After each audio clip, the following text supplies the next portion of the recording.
Miscellaneous minds, never explaining the minds. Devilish grin for my alias, aliens who respond. Peddling sin, thinking maybe when you get old you realize I'm not gonna fold or demise. I don't smoke crack, motherfucker, I sell it.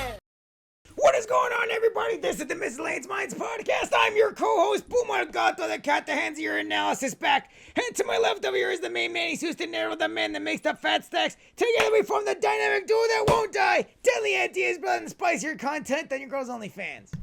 What is going on, everybody? Before we get into tonight's topic, please make sure to like, comment, hate, subscribe, DM us about the bullshit. And with that, let's get right into it. So, we have an analysis by Sean Strickland, and it is some of the most dog shit thinking that I've ever heard of. This man said that after the Drakus fight, it's clear that Izzy was never that good. He was never that good of a fighter. And you know what? If I could say it was just Sean Strickland, I think I'd be like, you know what? It's just him. He fought Izzy previously. He beat Izzy previously. So maybe he's just having a biased take. But no. In the comments section of a bunch of different videos with his exact topic, I've seen a lot of people say the exact same thing. And it blows my mind that just because this man took a couple of L's, admittedly, that now all of a sudden everybody wants to act like this man really is not that good. It's mind-boggling. Listen. I will be the first one to tell you, and if you watch our Aftermath video, I was one of the first people to say that, yes, Izzy did not look good in this fight. He looked, let me take a step back. He looked good. In fact, I thought he was winning the fight until he got submitted, obviously. But he looked good against someone that looked bad. I thought Drakus looked bad. And if Izzy looked good against someone that looked bad, realistically, Izzy looked bad. Now, with that type of analysis, I'll be the first one to tell you that, yes, Izzy has not been having a good time. And in fact, you can ask my brother here. I even told him one time that I actually connect his not doing well to a fight that he lost a few matches ago. Besides the point. Listen, to say that a man that dominated for years, that dominated the division for years, that fought all the top dogs, that fought top dogs like Bobby Knuckles, Gastelum, even though Sean Strickland doesn't think Gastelum's a good... he fought the Spider Silva. To be fair, it was, retirement, but he fought him. The Sean Stricklands, the Alex Pereiras, the so on and so forth. To say that this man is not all that good, I think is the dumbest argument I've ever heard. Listen, again, if you want to make an argument that he's slipping, fair. If you want to make an argument that he's not who he used to be, fair. If you want to make an argument that, you think he's on the downhill and he should retire, I don't agree with it, but fair. But to say he was never that good is an insane thing to say. The man ruled the division for a good amount of years. But he was never good? Are you serious? He was never good? Insane. Listen, I'll be honest with you.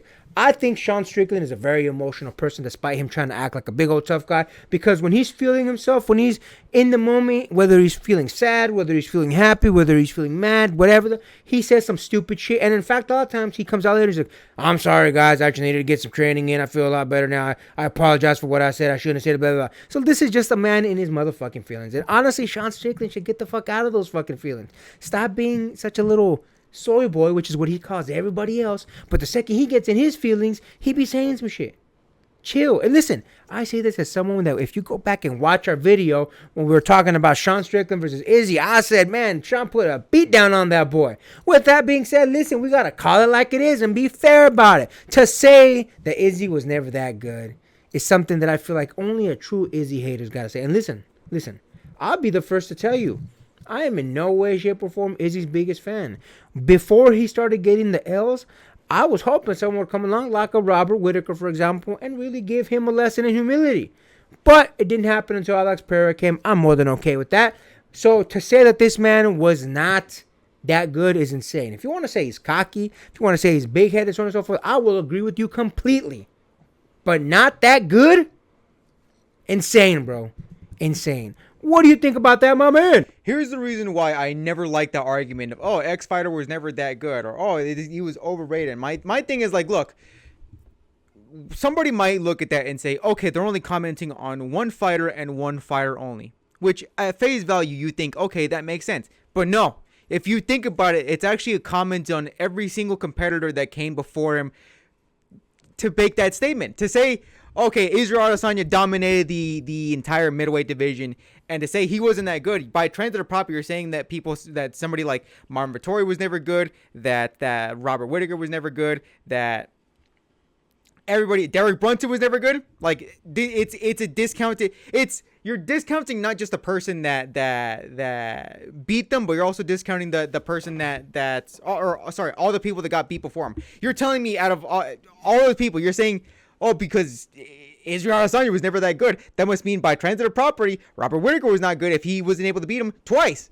And look, I'm gonna go on a little on an anti-bias, or sorry, bias against rant right here. Bringing it to somebody else that I have a heavy bias towards. I don't like them as a fighter. I don't like their antics. I just don't. I generally, as a person, I don't really rock with them. I can't, in good faith, make that same argument of they were never that good for somebody like Sean O'Malley. To say that this man has beat Henry Cejudo, which I personally like, to say he has beat Peter Yan and most recently Chito Vera, to say he's not good when he beat arguably three pretty heavy hitters in the flyweight, in the Aljo Stern. Whatever your feelings are about that, the fact of the matter is they were pretty heavy hitters in the flyweight division, and I can't, in good faith, even with my feelings towards Sugar Sean himself, I can't, in good faith, make the argument to say, oh, Sugar Sean's really not that good of a fighter. I was like, have you seen his resume? Like it or not? Yeah, you can't deny, even if you want to make, if you don't like him as a fighter, fine. That's neither here nor there. If you look at his resume and you say he's not that good of a fighter, you are mad capping yourself. And look, I don't like Sugar Sean as a fighter. I don't like any of his antics.